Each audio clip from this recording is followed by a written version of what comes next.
আমাদের পুজো শুরু হলো পুজো উদ্বোধন দিয়ে। অমরদীপ সংঘ ক্লাবে গেছিলাম আমরা পুজো উদ্বোধন করার জন্য।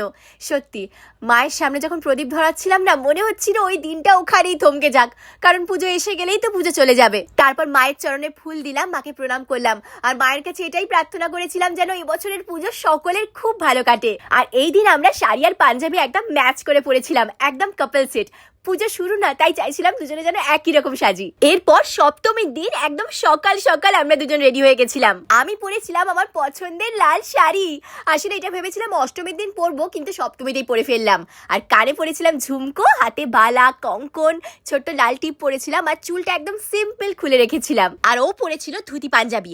আমি যেহেতু লাল শাড়ি পরেছিলাম সেই জন্য সাদা রঙের পাঞ্জাবি পরেছিল, তার মধ্যে লাল সুতের কাজ করা, আর সঙ্গে অবশ্যই সানগ্লাস। তারপরে আমরা রেডি হয়ে বেরিয়ে পড়লাম। সঙ্গে আমার শাশুড়ি মাও ছিলেন।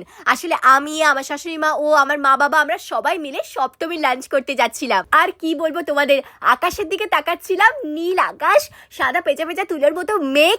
এটাই তো চাই পুজোর দিনে। যেখানে আমরা লাঞ্চ করতে গেছিলাম ওখানে পুজো হয়। আমরা দুজনে বসে অনেকক্ষণ গল্প করলাম। কিছুক্ষণ পর মা বাবাও চলে এলো। আমরা অঞ্জলি দিলাম, প্রসাদ পেলাম, সবাই মিলে প্রচুর গল্প করলাম। পুজো মানে তো এটাই, পরিবারের সকলের সঙ্গে সময় কাটানো, গল্প করা, খাওয়া দাওয়া করা। ওই জায়গাটার পরিবেশটা দুর্দান্ত ছিল, পুরো গ্রামের মতন।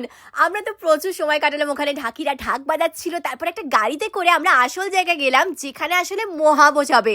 সপ্তমীর মহাভোজ শুরু হলো ঠান্ডা ঠান্ডা লস্যি দিয়ে। তারপর একে একে সব পদগুলো আসতে শুরু করলো। কি কি ছিল না ওখানে!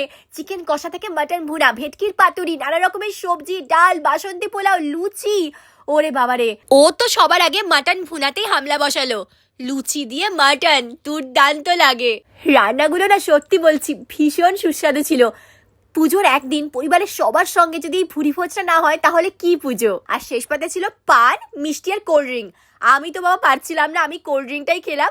বাকি সবাই মিষ্টি খেলো, কারণ পুজো মানে শেষ পাতে মিষ্টি তো খেতেই হবে। খাওয়া দাওয়ার পর আমরা প্রচুর ছবি তুললাম। পুজোতে তো ছবি তোলা মাস্ট, ছবি তুলতেই হবে। ছবি তুলে আমরা ওখান থেকে বেরিয়ে পড়লাম।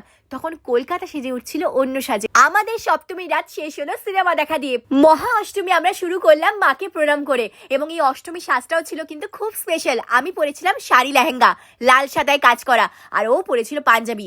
আসলে এটা ছিল কাপল সেট। আমরা যাচ্ছিলাম অষ্টমীতে মেদিনীপুরে পুজোর শো করতে। মহা অষ্টমীর রাত বলে কথা। যত এগোচ্ছিলাম, যত রাস্তা দিয়ে যাচ্ছিলাম, চারিদিকে লাইট, বড় বড় প্যান্ডেল, লোকের ভিড়, দুর্দান্ত লাগছিল। তারপর আমরা আমাদের অনুষ্ঠানে পৌঁছালাম। সবার আগে মণ্ডপে গিয়ে মাকে প্রণাম করলাম। ওখানে প্রচুর ভিড় ছিল, সবার কাছ থেকে অনেক ভালোবাসা পেলাম। আমাদের অনুষ্ঠানও খুব ভালো হলো। অষ্টমীর রাত যেরকম হওয়া উচিত সেরকমই ছিল। মায়ের আশীর্বাদে সবকিছু ভালো হলো।